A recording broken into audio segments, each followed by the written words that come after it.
Hello, friends.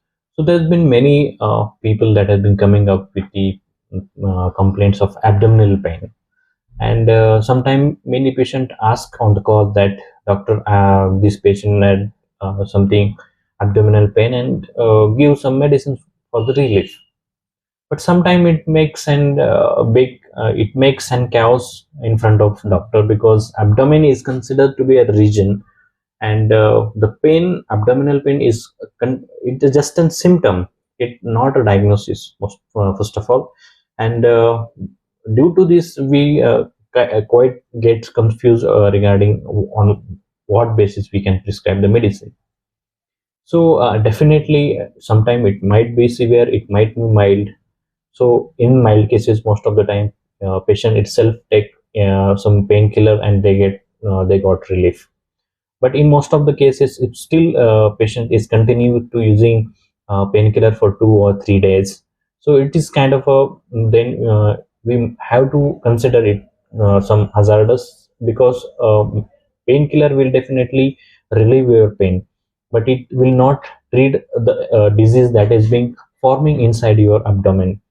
And we have to evaluate what are the other concomitant that is present with this abdominal pain, because diagnosis of abdominal pain which considers we have to consider on which location the pain is there, on which what kind of a sensation that patient is feeling with this pain, and which are the modality, that means that on which position that is patient is getting better or patient is getting worse.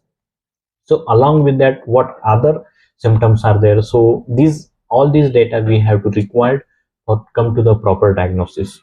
Even though sometimes the doctor sometimes it get confused regarding the complete picture of the disease, so at that particular time we have to send the patient for the lab investigation for blood as well as urine, sometime for the stool as well, and sometime for sonography or CT scan as well.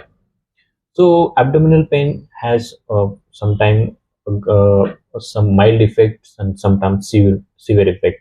So if you have abdominal pain, which is